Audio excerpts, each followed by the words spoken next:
이번엔 질문에 답하는 시간이 되겠습니다. 어떤 질문이냐 하면요. 4월 초파일 연등을 밝히는 이유와 연꽃의 깃든 사연이 궁금합니다.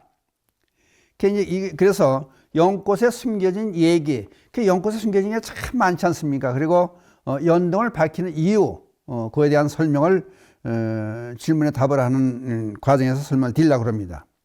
연등 그러면은 그 부처님께 공양하는 하나의 방법이 되지 않습니까? 육법 공양 하나가 이제 등 공양이 되니까 촛불과 마찬가지로 불을 밝히는, 그래서 이제 번뇌와 무지로 이게 가득 찬 어두운 세상, 탐욕의 세상에서 부처님의 지혜로 밝게 비추면서 세상을 밝게 맑게 한다. 그것이 연등을 밝히는 이제 뜻인데, 그 언제부터 이런 것이 있었느냐 그러면은 부처님 탄생 당시에 이제 조금 있으면 4월 초파일이 부처님 탄생하신 4월 초파일이 돌아오지 않습니까? 그러면 그때 부처님께서 룸비농사에 태어나실 때 동서남북 네 방향으로 7발자씩을 걷지 않습니까? 근데 거니는 발짝마다에 연꽃이 피어났다. 그게 불교와 부처님이 탄생하면서부터 불교와 연꽃이 인연을 맺게 되는 거죠. 거기서부터 시작이 되는 걸로 보는 거고, 그 다음에 이제 부처님 계실 당시에 그 현욱에 나오는 빈자 1등이라는 얘기는 너무나 유명한 얘기 아닙니까? 그 난타라고 하는 여인이 거린이에요. 거린 다른 사람 전부 연등을 밝히고 불을 밝히고 부처님께 그 이제 탄신일을 기념하기 위해서 하는데 자기는 돈이 아직 없지 않습니까? 그러니까 동량을 해서 가지고 있는 돈이 전체가 동전 2입이었다고 그래요. 2입 가지고 그걸 가지고 기름을 사서 불을 밝히지 않습니까? 이제 불을 밝히는데 아난존자가 이제 밤이 되니까 밤 새벽 가까이 돼서 연등 불을 켰던 거를 불을 끄러 쭉 다니는데 불 하나는 조그만 불이 그 바람이 부는데도 그렇고 꺼지지가 않는 거예요. 그랬더니 그걸 보시고 부처님께서 말씀하시기를 저것은 그 난타라고 하는 여인이 그 돈독한 신심으로 올린 등인데 정성이 얼만큼 지극했으면은 내 힘으로는 끌 수가 없다. 그런 말씀을 하지 않습니까? 그러니까 이게 그러니까 자기 전 재산, 그 동량을 해서 얻어진 가지고 있는 동전 2입 가지고 조그만 등을 비췄으면 온 정성이 다 들어갔으니까 그만큼 이제 등이 오래 가더라. 그리고 나중에 수기를 주지 않습니까? 이제 부처가 이룰 것이다 하는 수기까지 준 그 난태에 관한 얘기가 빈자일대에서 유명한 얘기가 지금까지 전해져 옵니다. 그 다음에 역사적으로 보면 인도에서 기원전 3000년 경에 있었던 연꽃의 여인상이 발견됐다고 그래요. 그 다음에 연꽃 시가 있지 않습니까? 연꽃 시가 경남 함안에서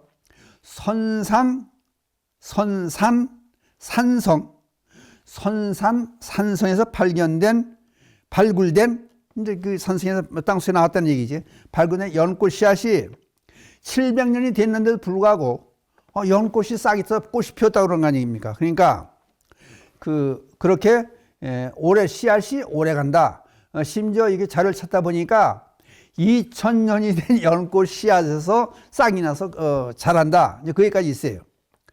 불교의 상징꽃이 된 이유가 그럼 뭐냐? 그러면 인도 고대 민속신앙으로 이제 들어가는데 민속신앙에서 보면은 연꽃이 생명의 창조하는 뜻으로 연꽃을 얘기해요. 그러다 보니까 여성의 생식을 상징한다. 그래서 이제 꽃말이 풍요를 상징하고 행운, 번영, 장수, 건강, 명예를 뜻한다.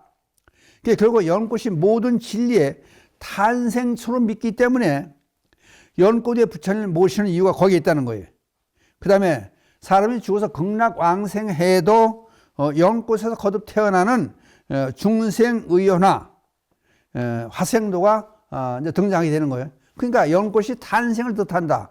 그리고 아까 풍요요, 행운이요, 번영이요, 장수요, 건강이요, 명예까지 상징하는 것이 연꽃이다. 그냥 불교의 꽃이 됐으면 물론이고 사람이 죽어서까지 이렇게 이제 극락에 가서까지 연꽃의 상징화로 이렇게 이제 같이 나는 그런 걸 한다. 그 다음에 생명의 꽃인 연꽃 통해서 부처님과 보살님이 탄생과 연관을 시켜왔던 것이 불교사다. 그 다음에 불교에서 보는 이 연꽃이 이제 어떤 꽃이면서 불교 어떤 점이 같은가. 그러니까 이걸 어떤 데 자료를 썼다면 한 10가지로, 그러니까 연꽃에 대한 그 자랑할 만한 특징이 10가지로 나오는데 우선 간단히 줄여서 한 4-5가지로 설명을 우선 드려볼게요.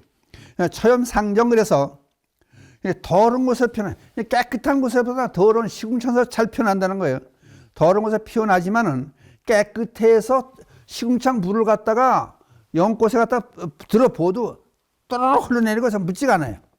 이 얘기가 무슨 얘기냐면은 그 욕심과 탐욕에 얼룩진 중생의 삶 속에서 불교가 존재하지만은 불교 자체는 그 탐욕과 무지에 거기에 물들지 않고 세상을 맑게 하고 가르침을 주는, 세상을 정화하는 역할이 있다. 그러니까 불교의 꽃이다. 그 다음에 연꽃은 진흙, 그 사바세계 뿌리를 두되 거기에 사바세계에 찌든 더러움에 물들지 않고 깨달음의 세계를 향해서 꽃을 피운다. 그 다음에 연꽃의 씨는 오랜 세월이 지나도 썩지 않고 적당한 조건만 갖춰지면은 싹이 트는 이것을 불생불멸, 반드시 나오죠. 불생불멸로 보는 거예요. 그게 불교의 진리와 같고, 그게 언제고 피어난다. 그 다음은 연꽃은 꽃과, 다른 거는 꽃이 피었다가 떨어진 다음에 씨방의 자리에서 열매가 맺는데, 연꽃은 꽃이 필 때부터 씨방과 자리를 같이 한다. 이제 그 얘기가 뭐냐면은 원인과 결과가 같은 것이다. 인과 응보의 사상을 불교에서 나타나고, 그 다음에 불교의 수행은 깨달음과 포교, 이걸 같이 하는 것이다. 그러니까 깨달음을 얻는 목적이 자기 하나의 개인 완성뿐이 아니라 세상을 맑게 하고 모든 중을 제도하겠다고 하는 그 2가지 양면이 이제 꽃과 씨와 같이 결부시켜서 이렇게 같이 연결되는 그런 것이 불교다. 그러니까 그 이제 불교의 이제 깨달음을 얻고 수행하는 목적은 이제 중생 제도를 목적으로 하는 것이 요 연꽃과 꽃과 열매가 같이 맺어지는데, 이게 이제 그 뜻이 같이 한다. 그 다음에 불보살과의 연관이 어떻게 되느냐. 그 연꽃의 중심에는 이제 대일절의 비로자나 불이 그 중심에 있고, 그 다음 이제 연꽃이 8개로 이렇게 이제 피어나는데, 그럼 8엽, 그래, 8엽. 그러면 8엽이 사보살, 4 부처님과 4 보살을 상징하는 것이다. 그래서 4 부처님은 보광열에 제부화왕 열에, 그 다음 무량수열에 천구 내음열에서 4 보살을, 4 부처님을 뜻하는 것은 오늘 지혜를 뜻하는 것이다. 그 4 보살은 보현, 문수, 관음, 미륵을 뜻한다. 이거는 사서법을 뜻한다. 그래서 보시섭, 애어섭, 이행섭, 동사섭, 그래서 여기가 이제 불교의 교리와 연결이 되는 거예요. 연꽃은 또 무슨 해석이 나오냐면, 연꽃은 꽃잎이 분리되어 있지만은 한 곳에 붙어 있지 않습니까? 붙어서 이렇게 분리되어 있지만은 부처와 보살이 따로따로 있는 것이 아니고 결국 하나다. 그럼 예를 들어 생각해 보세요. 석가모니 부처와 아미타 부처님은 다른 건 아니라는 거예요. 같은 거 하나라는 거예요. 그 다음 부처를 능력면에서 볼 때는 지혜 부분도 있고 실천 부분도 있다. 그러면 지혜 부분에서 문수보살을 뜻하고 실천면에서 보현 뜻하듯이 부처님과 보살이 따로따로가 아니고 하나다. 그것을 연꽃에 피어난 8가지 잎이 하나에 연결되어 있으니까 따로따로가 아니고 결국 하나다 하는 그런 얘기가 되고, 그 다음 법에 귀결된다는, 진리에 귀결된다는 의미를 담고 있어서 8엽 연꽃 문양, 그런 모습을 많이 8엽의 연꽃 문양을 갖가지 하다면 기와에도, 지붕에 올리는 기와에까지도 8엽의 연꽃 문양을 표현하지 않느냐, 이제 그런 얘기가 나오는 거예요. 그 다음에 또 우리가 이제 또 생각해 볼 문제는 연꽃이 어떤 효능이 있느냐, 어떤 약효가 있느냐. 잎, 열매, 뿌리, 모든 버릴 게 하나도 없는 거 아니에요. 연꽃은. 그냥 그만큼 우리 삶과 중요하다. 이제 그 얘기를 한번 생각해 볼 거예요. 이제 지혈, 피를 멈추게 하고 소염 작용을 한다. 그는 타닌 성분이 있다. 연꽃에. 그 다음에 강장 효과가 있고 피로 회복을 하는데 비타민 C가 풍부하다. 근데 그런 얘기도 있고, 세 번째, 피부를 좋게 한다. 김이 여드름을 없앤다. 이것도 귀가 번쩍 뛸 거예요. 그 다음에 네 번째, 불면증, 노이로제를 없애고 마음을 안정시킨다. 그 다음 다섯째, 위장염, 연 뿌리에서 이제 특히 이제 건의제, 위장에 좋대 건의제로도 사용한다. 당뇨병에도 좋다. 특히 입에는 분노, 수정, 또 소변이 잘 나오지 않는 거, 토열 등의 증상에 이용을 한다. 그런 약효도 상당히 좋다 그러지. 그러니까 연에서 나오는 열매도 그거 차도 만들어 이제 먹게 하고, 그 연밥을 해가지고 거기에 연밥 밥도 싸가지고 이렇게 이제 만들어내고, 뿌리도 연근 뿌리도 요리해 먹고, 그러니까 버리는 게 하나도 없이 전부 많이 쓰지만 약효가 그만큼 훌륭하게 좋다. 그 다음에 요것은 이제 그 자료를 찾다 보니까 희한한 걸 하나 찾아냈어요, 제가. 그럼 여러분들 한번 들어보세요. 이게 요거는 아닐 거예요. 남자들 보고 뭐라 놈이라고 그러잖아요. 남자고 놈이라고 그러고 여자들 보고 년이라고 그러잖아요. 년, 2년 전년 그러잖아요. 근데 이게 잘 들어보세요. 이런 거는 여러분들 아마 그냥 기억하실 거예요. 여성을 낮잡아서 부르는 비하시키는 말로 연, 2년 전년 그러는데, 이게 무슨 얘기냐 하면은 어디서 나왔느냐, 그냥 어원을 찾아보는 거예요. 이제 인도의 산스크리터, 인도는 산스크리트 팔리로 되어 있지 않습니까? 산스크리터에 보면은 그 태양을 낳는 존재, 생명을 낳는 존재, 그게 뭐라 그랬어요? 아까 맨 처음에 할 때 여성을 얘기한다 그랬잖아요. 그러니까 여성을 숭고한 의미를 부여해 가지고 생명을 낳는 존재니까 연꽃의 연. 그러니까 거기서 나와서 이제 2년 전에 할 때 니은의 여의 니은 받침이지만 연꽃 할 때는 이용해서 연에서 나왔지만 그에서 여기서 연유된 말이 아니냐. 그러니까 어떻게 보면은 2년 전년 하는 게 여기 아니고 이게 이제 생명을 낳는 존재로 해서 숭고한 의미를 가진 얘기가 그렇다. 그래서 이제 이 방송 들으신 다음에 애들 보고 2년 전년 그러면 또 욕해요. 그러니까 이제 그냥 참고로 아셨으면 좋겠다 해서 이제 이런 말씀을 드리는 거예요. 그 다음에 4월 초파일 날은 먼저 얘기했지만 부처님의 탄생. 4월 초파일에 부처님의 탄신일 아니에요. 탄생하신 날 아니에요. 부처님 오신 날 아니에요.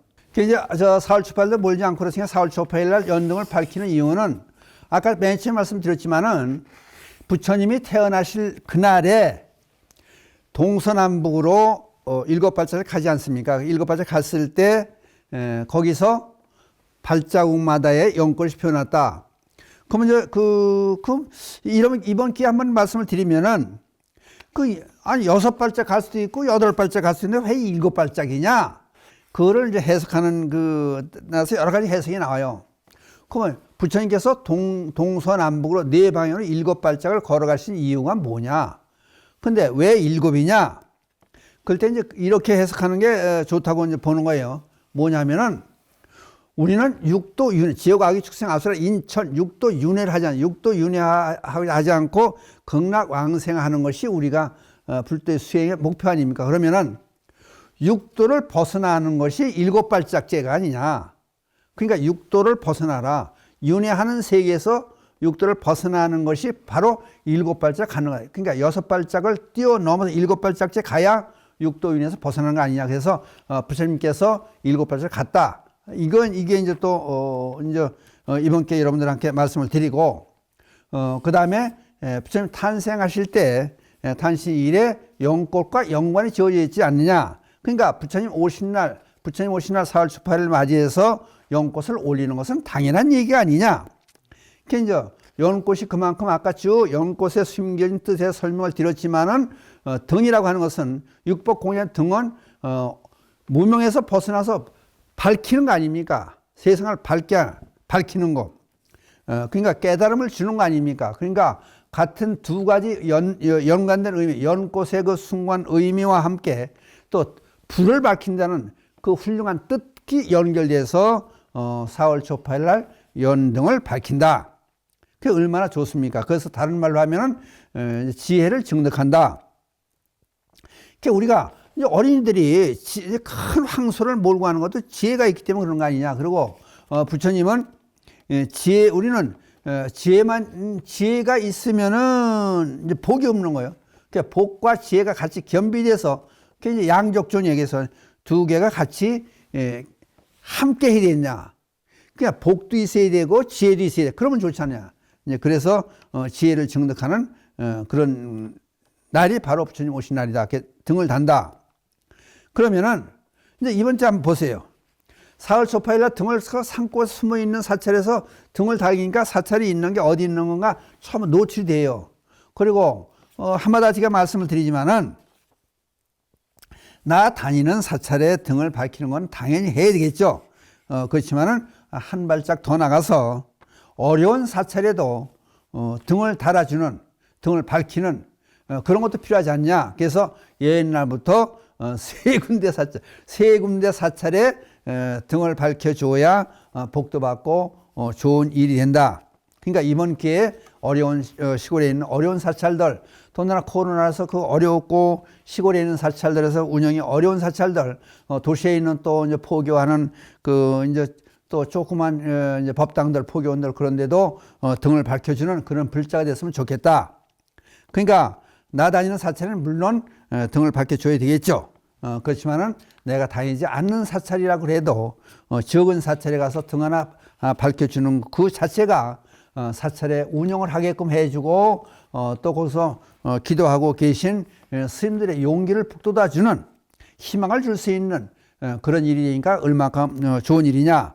등을 하나 밝혀주면 해서 값은 얼마든지 상관없이 외부에 가서 식사 한번 덜 하고 등을 한번 밝혀주는 그것도 좋지 않느냐. 그래서 지나가시다가 사찰이 보이시면은 찾아들어가서 연등 신청을 해 주시고 등을 하나 달아주는 것도 상당히 좋은 일이 아닌가. 그래서 이번 기회에 이런 말씀도 같이 드려봅니다. 그래서 모두가 부처님이 지혜로 세상을 밝게 하는 그런 의미가 됐으면 좋겠다. 부처님 오신 날에 의미 있게 보내는 일들이 바로 연등을 밝히는 일인데 그냥 연등 하나 밝히는 걸로 끝나는 게 아니라 사찰의 운영도 해주게 하고 어렵게 지내는 스님들의 용기도 희망도 줄 수 있는 그런 날이 됐으면 좋겠다 싶어서 오늘 마침 질문도 올라왔지만은 연등에 관한 얘기, 그래서 연꽃에 숨겨진 의미 여러분이 잘 모르시는 것 같아서 그런 부분을 자세히 설명한다고 설명을 드렸습니다.